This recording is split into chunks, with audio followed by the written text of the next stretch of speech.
नमस्कार। The truth के इस अंक में मैं प्रीति पांडे अपने सभी दर्शकों का बहुत स्वागत करती हूँ।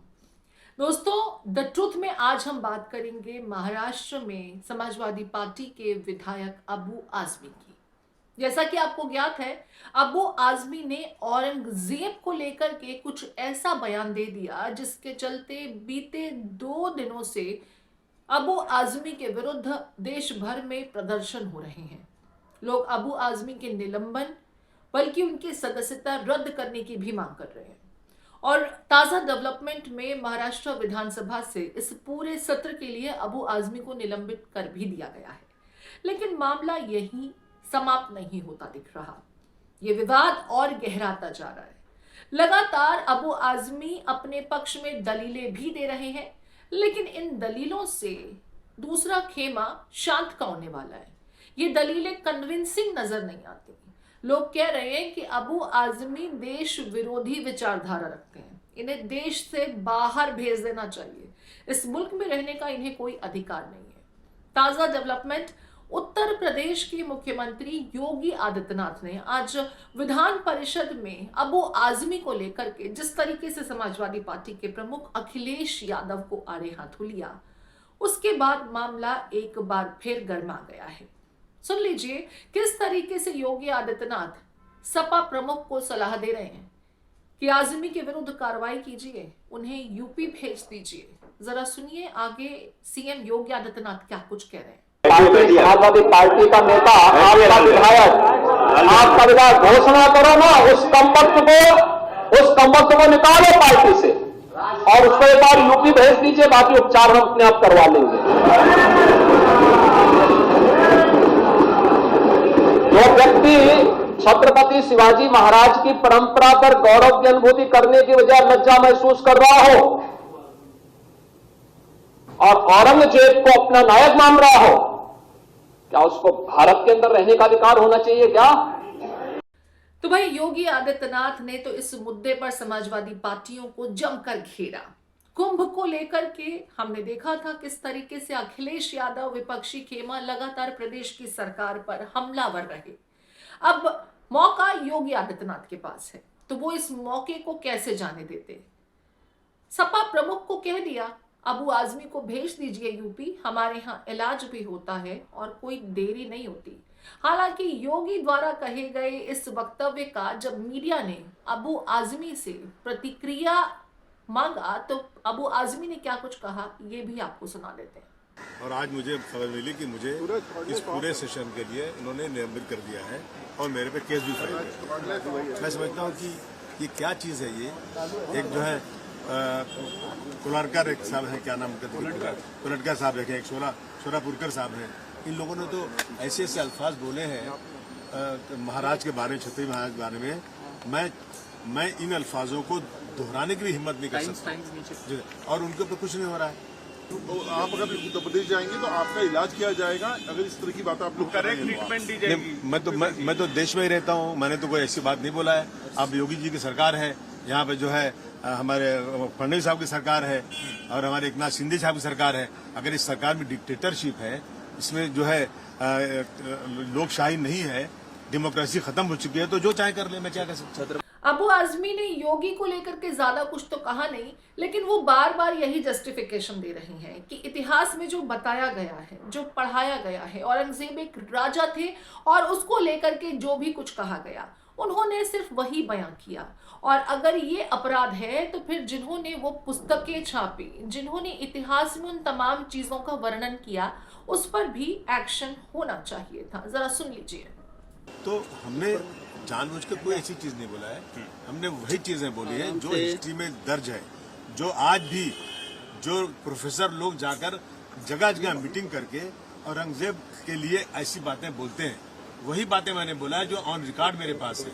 उन बातों को बोलना अगर इतना बड़ा गुनाह है तो जो लोग इसी बातें बोल रहे हैं, जिन्होंने किताबें छापी है, उन पे कौन सी कार्रवाई हुई, उन पे कहाँ किताबें कहाँ बैन कुछ किया गया। मैं समझता हूँ कि ये मनमानी इस तरह से निरूपित करना समझना ठीक नहीं। अब मैं बात करूंगा, स्पीकर साहब से बात करूंगा, कौन से रूल्स आपने मुझे किया है, फिर जो जो इसके रास्ते होते हैं वो देखूंगा कायदे से उसका। हाँ, जो भी देखता हूँ मैं इस बात करूँगा। हाँ बिल्कुल, मुझे बुलाना चाहिए था और सफाई मौका देना चाहिए था। आज मुझे जिस तरह से गालियां दे रहे हैं लोग, टेलीफोन पर गालियां दे रहे हैं, मैं टेलीफोन ही नहीं उठा पा रहा हूँ। जितने ऐसे नंबर आ रहे हैं जिसके नाम नहीं है, कितने हजारों फोन आ रहे हैं और गाली दे रहे हैं। इसका ये क्या मतलब है? मैंने कोई ऐसी बात तो नहीं की जो देश के खिलाफ हो। मैंने तो एक इसी देश के राजा जिनके बारे में हिस्टोरिकल जो लिखा है वही मैंने बोल दिया, और वो भी मैंने खुद से नहीं बोला। अखबार वालों ने, ये मीडिया वालों ने मुझे रोक के पूछा तो मैंने ये बातें बोल दिया। चलिए, अबू आजमी तो अपने बचाव में ये तमाम दलीलें देंगे ही। मामला तूल जो पकड़ता जा रहा है, उनकी मुश्किलात खत्म होती नजर नहीं आ रही। लेकिन सपा प्रमुख अखिलेश यादव अपने इस विधायक के सपोर्ट में मैदान में उतर आए।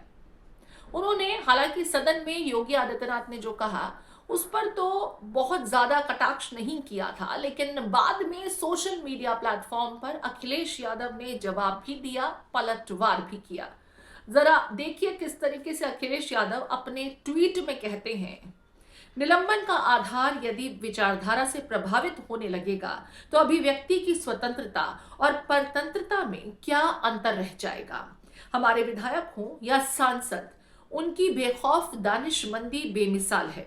कुछ लोग अगर सोचते हैं कि निलंबन से सच की जुबान पर कोई लगाम लगा सकता है तो फिर ये उनकी नकारात्मक सोच का बचपना है। आजाद ख्याल कहे आज का नहीं चाहिए भाजपा। इतने पर ही अखिलेश यादव रुके नहीं। अखिलेश यादव ने एक और पोस्ट किया। ये पोस्ट सीएम योगी आदित्यनाथ ने सदन में जो कहा था उसके जवाब में है। जब आपन कुर्सी हिले तभये मन का आपा खोए, ऊ का औरन के इलाज करे जो खुदे बीमार होए। अब अखिलेश यादव यहां इस ट्वीट के जरिए सीएम योगी आदित्यनाथ को ही बीमार बता रहे हैं। आपको जैसा कि ज्ञात है, हमने ये कमेंट भी दिखाया था, ये कोट भी दिखाया था कि योगी आदित्यनाथ ने अबू आजमी को यूपी भेजना और यहां उनका इलाज हो जाएगा, इस तरह की बातें कही थी। समाजवादी पार्टी पर करारा हमला बोला था। इसी का जवाब पलटवार अखिलेश यादव देते नजर आए। और देखिए, अखिलेश यादव ने जब इस तरह का ट्वीट किया, इस तरह की स्टेटमेंट दी, तो बीजेपी का खेमा शांत कहाँ रहने वाला है। शहजाद पूनावाला ने अखिलेश यादव की इस ट्वीट को लेकर के अब उन्हें घेरा है। वो ये कह रहे हैं कि इनकी विचारधारा ही देश विरोधी है। सुनिए शहजाद पूनावाला किस तरीके से अखिलेश यादव को भी आड़े हाथों ले रहे हैं। औरंगजेब फैन क्लब के सदस्य अबू आजमी पर कार्रवाई की गई। विधानसभा के द्वारा उनको सस्पेंड किया गया। जिस प्रकार से उन्होंने औरंगजेब का महिमा मंडन और पीआर किया था, और जो औरंगजेब जिहादी आक्रमण करता है हिंदुओं पर और हिंदुओं के मंदिर नष्ट करता है, जिजिया लगाता है, हिंदुओं को प्रताड़ित करता है, ऐसे औरंगजेब का पीआर, प्रशंसा और महिमा मंडन करने वाले अबू आजमी के बचाव में अब अखिलेश यादव आ चुके हैं।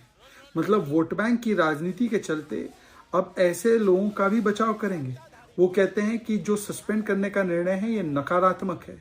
वो कहते हैं कि उनके विधायक बड़े बेखौफ है, बड़े दानिशमंद है, इंटेलिजेंट और वाइज है। वो कहते हैं ये अभिव्यक्ति की आज़ादी है इस प्रकार की बातें रखना। मतलब हिंदुओं के आक्रांताओं का, हिंदुओं के ऊपर आक्रमण करने वाले का, हिंदुओं का नरसंहार करने वाले व्यक्ति का पीआर करना ये अभिव्यक्ति की आज़ादी। मठाधीश को माफिया बोलना अभिव्यक्ति की आज़ादी। राम मंदिर को बेकार बोलना अभिव्यक्ति की आज़ादी।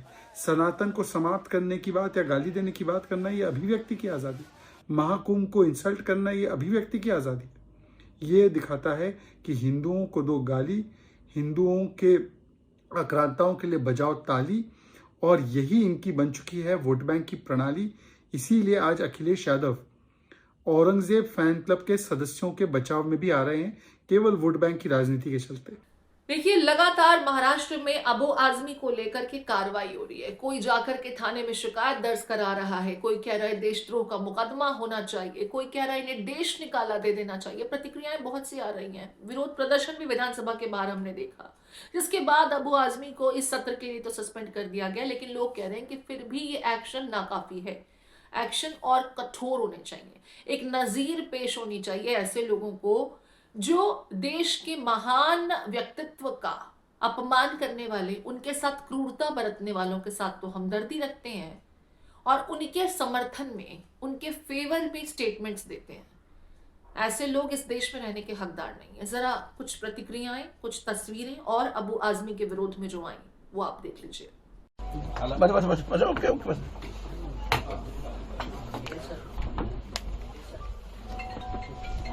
देखो, अबू आजमी के ऊपर देशद्रोह का गुना दाखिल करना चाहिए। यहाँ महाराष्ट्र में नहीं, पूरे हिंदुस्तान में रहने का उनको अधिकार नहीं है। जिस आदमी ने, जिस औरंगजेब ने हिंदुओं की सैकड़ों हजारों मंदिरें तोड़ डाली, महिलाओं पे अत्याचार किया, छत्रपति संभाजी महाराज पे क्रूर अत्याचार किया, वो देश के खिलाफ था, उसने अपना देश लूटा। उसका अगर भलामण, उसके ऊपर स्तुति सुमन जो अबू आजमी कर रहे हैं, तो ये हमको सहन होने वाला नहीं है। हमारे नेता एकनाथ शिंदे साहब ने सुबह ही मांगनी की है कि अबू आजमी के ऊपर देशद्रोह का गुना दाखिल करना चाहिए। आज हम यहाँ उनके ऊपर देशद्रोह का गुना दाखिल कर रहे हैं। अबू आजमी हालांकि लगातार अपने डिफेंस में अब दलीलें दे रहे हैं। कभी कहते हैं अपने स्टेटमेंट को वापस ले लेता हूं अगर लगता है कि ये चूक हुई है, कभी ये कहते हैं कि मुझे किस आधार पर, किस रूल बुक के हिसाब से सस्पेंड किया गया है। आज मुझे असेंबली से खबर मिली कि मुझे इस बजट सेशन, पूरे सेशन के लिए सस्पेंड कर दिया गया है। मेरी तबीयत ख़राब है, जुकाम मुझे हुआ, मैं असेंबली गया नहीं था। 2 दिनों से मेरे खिलाफ बहुत आंदोलन चल रहा है। मुझे तज्जुब है कि मैंने असेंबली के अंदर कोई ऐसी बात नहीं किया।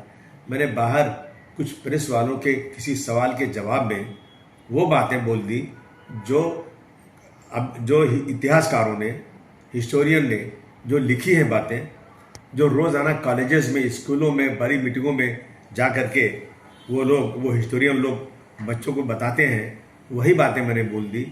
तो इसके ऊपर इतना बड़ा गुनाह कि मुझे सस्पेंड किया गया। और मैंने असेंबली का सेशन चले, बजट सेशन है, कारपोरेशन इलेक्शन नहीं हुआ है, लोगों काम रुके हुए हैं, तो मैंने यहाँ तक भी कह दिया कि भाई मैंने जो कहा बोला है मैं अपनी बातों को वापस लेता हूँ। इसलिए मैंने कोई गलत चीज़ बोला नहीं था, लेकिन फिर भी वापस लिया मैंने कि सेशन चलता रहे, ये सब प्रॉब्लम नहीं हो।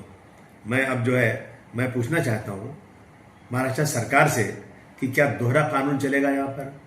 प्रशांत कोलरकर साहब ने और राहुल शोलापुरकर साहब ने छत्रपति शिवाजी महाराज को कैसे अपमानित किया है, कि कैसे कैसे अल्फाज बोले हैं। मैं अपने मुंह से वो चीज़ें, अपने महापुरुषों के बारे में इनके कही हुई बातों को दोहराना भी अपने की शर्मिंदगी महसूस करता हूँ, लेकिन उस पर उनको जेल नहीं, उनको कुछ नहीं हुआ। अब मैंने एक चीज़ बोला जो इतिहासकारों ने बोला था, उसके ऊपर इतना बड़ा एक्शन। देखिए, अबू आसिम का मतलब कि मेरे पीछे 5 लाख जनता है और इस जनता के कामों को लेकर असेंबली में मुझे बात करना, डेवलपमेंट की बात करना, फंड की बात करना, ये सब रह गया। आपकी बार आपने रोक दिया इसको। मैं समझता हूँ कि ये सस्पेंशन जो हुआ है ना, इस पर दोबारा गौर करना चाहिए। कहीं ना कहीं इसमें ज्यादती हो रही है मेरे साथ, गलत कानून के मुताबिक नहीं, अपनी मनमानी हो रहा है ये। मैं ज़रूर वकीलों से बात करूंगा, कोर्ट में जाऊंगा, पहले अपने स्पीकर साहब के पास जाऊंगा कि आप न्याय कीजिए। मुझे अफसोस है इस बात का कि किसी इतिहासकार की कही हुई बात के ऊपर निलंबन कर दिया गया और कुछ लोग खुलेआम उन महापुरुषों के बारे में कैसी कैसी बातें कर रहे हैं। न उनकी किताब को बैन किया गया है, न उन पर कोई केस किया गया है। क्या है ये? समाजवादी पार्टी का नेता, आपका विधायक घोषणा करो ना, उस कमबख्त को निकालो पार्टी से और उसको एक बार यूपी भेज दीजिए, बाकी उपचार हम अपने आप करवा लेंगे।